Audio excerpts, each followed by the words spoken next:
here's a check dam that I had built up. So in a sense, this is what I'm talking about, raising everything up to be even. And the way that the wash is, it really leads me to thinking that this whole area up top was... What's going on, everyone? I'm Brandon, and this is the Greening the Desert Project. Now, I'm a pretty big advocate of observation, and in fact, I've probably talked about that many times in many videos. But it really is one of the best tools that we have for taking advantage and making the best decisions on our landscape, but also in our lives. And over the last 2 years, I've done more than plenty of observing the landscape and coming up with all kinds of different ideas and design plans for it. But it's also the other side of observing, where just enjoying the moment, having fun, and being creative with it is another thing that I don't think I really vocalize too much. But it's one thing for observing and taking action and doing these different earthworks for rainwater harvesting. But my other take is this other side of observing, which more so has to do with kind of more having fun and being in the moment, like I had just said. But it's really just kind of the aspect of just taking a walk around the landscape and just breathing in the air and just looking around. But then it's also at the same time creating hypothesis, creating theories, thinking for myself, really thinking about the different ideas and other things along those lines.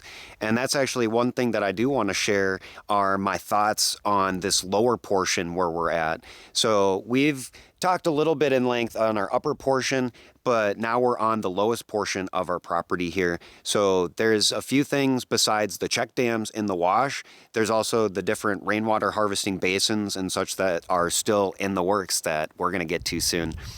But it's really more so I want to jump back in time a little bit, because going back in time and observing this landscape in that kind of lens gives us a little bit of insight of what we're essentially kind of building up to.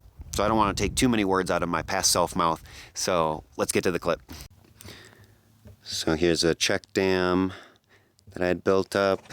And it's kind of hard to tell a little bit, but you can see all of this sediment that's built up in here, and it's slowly kind of raising up the level. And so in that way, we're going to get more water spread to that cliff rose there. That'll be nice. Let that thing flower up more. But then we'll start getting more water spread up the hill. And that's the hard thing to see right here. This is actually a hill. It actually goes uphill. You can kind of see. So we've got our little crevice. You know, this is the channel right here. So in a sense, this is what I'm talking about, raising everything up to be even, because it's really something that I've observed since we've got here and kind of questioned about, because the way that our bottom portion is laid out down here and the way that the wash is, it really leads me to thinking that this whole area up top was the original stream bed or flood zone, essentially. The water used to spread all out this way. And so it's only been over time, because of changes in the climate and other stuff like that, whatever your opinion is on that. But it's just been over time that things have initially been carved out into what we see in the current channel. But I think way back in time, so long ago, either this whole area down below was kind of the floodplain. So we had a whole lot of sheet flow, essentially, instead of a single channel, which there might have been an original kind of stream when it was continuously flowing, but when there's the big downpours with the torrential rain from the monsoon season, and I mean, I guess for up here it's during wintertime too, but overall I think over time things have receded back, but the level of the ground was so high up and created way more sheet flow and spread across the landscape. And so it goes pretty far up towards our northern portion of the landscape on the upper part, but this whole area down here, and especially because of how it's a hill up there, It's a little more specific than the hill. It's actually little clues in the wash itself, which I had covered in a previous episode about observing the different geology and the different kinds of rock we have on the property. But this is one of the clues here, as we can see kind of how this shelf of that rock has slowly just been eroded away. But then there's also other clues, because we can see some of the trees that are in the wash itself. We can see some of the soil line that used to be. And so we can kind of imagine a little bit of how much more was actually filled in and just over the years has been washed away. But then imagining a little bit more about how much more leveled out this whole space was. You know, this whole area was a lot more leveled out. And like I said, all that water was sheet flowing across way more.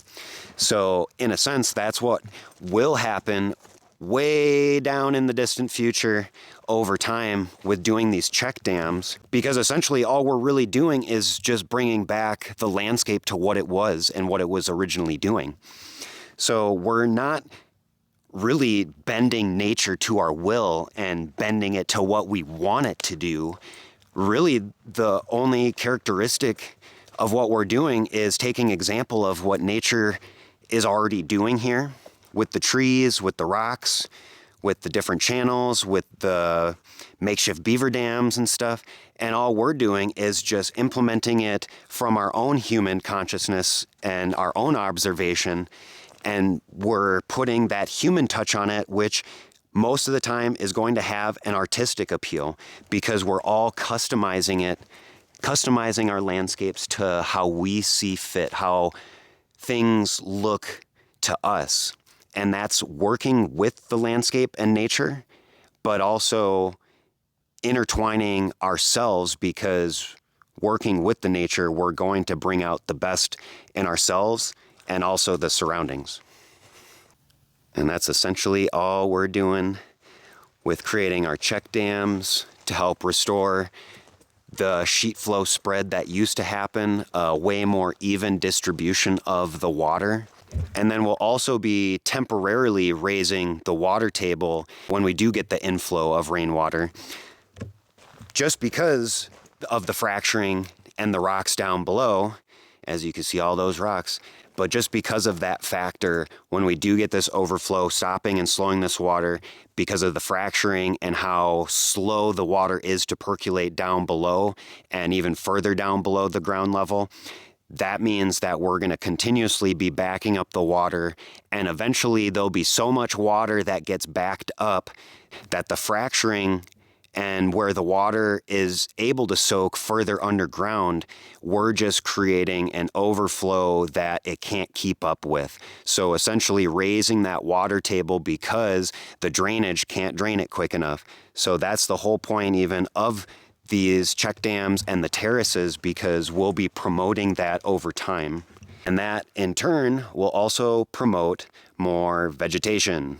And it's also because we're taking a more syntropic silviculture approach to the landscape. That's where trimming trees, trimming branches will be essential, taking out trees little by little, because we want to slowly replace all of these trees that we're chopping down with the other deciduous trees and other native trees that we do want to plant. So that's kind of the approach as well. We don't want to just clear cut everything. We don't want to just start cutting down stuff and then planting later.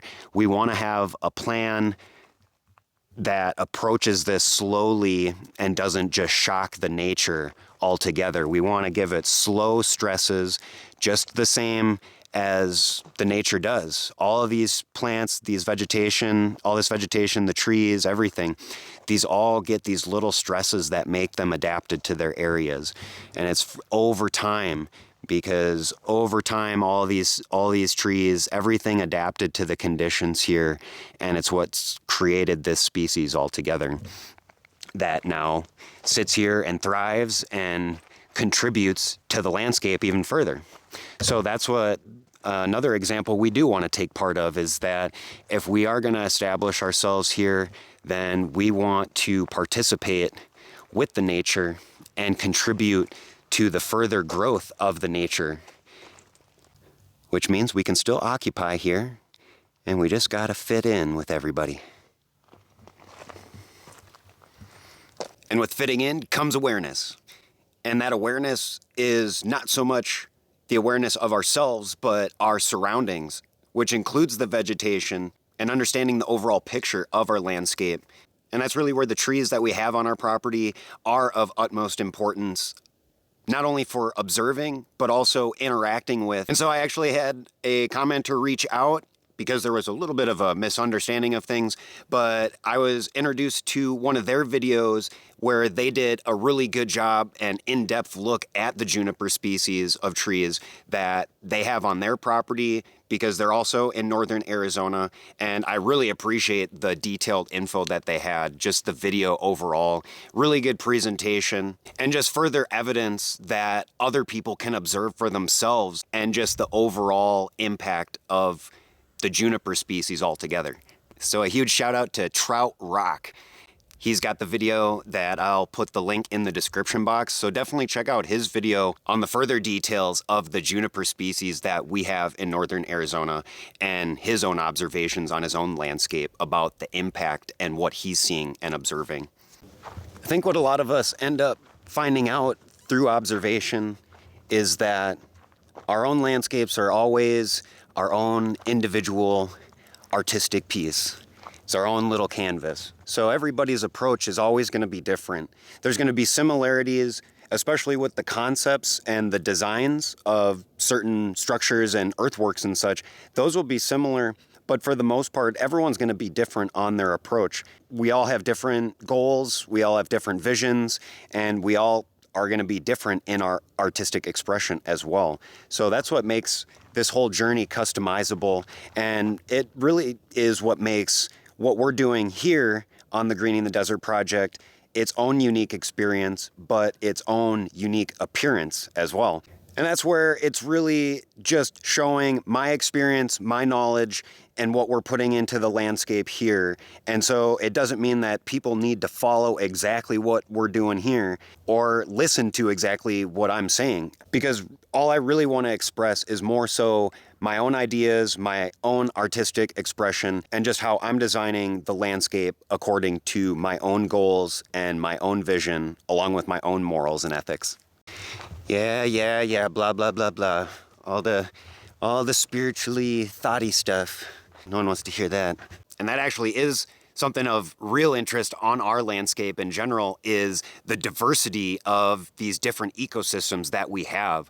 And I've already shown the southern and northern portion of our upper landscape, and now we've kind of started diving a little bit deeper and understanding a bit more on our lower section, where we've got our different water channels and washes.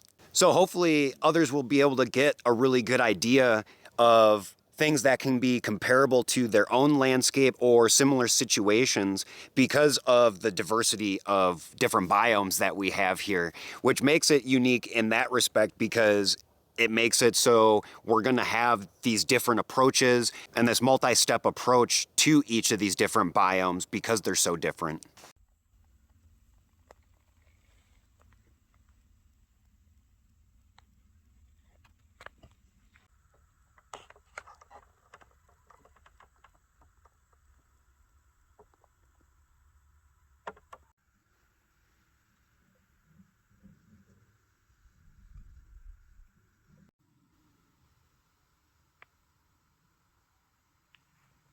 It's really amazing to see the diversity that nature has to offer, and more specifically, the diversity that we even have in our area in general. So let's actually take a little short drive, because I want to show you. Here in the high mountain desert, no clouds or rain for us to measure. We look to nature to show us the way. Observation will keep us on pace. Life is a classroom, listen and learn. Develop your mindset, build up, discern. Break from delusion, a fake circus booth. Look to reality and the hard truth. Grow tree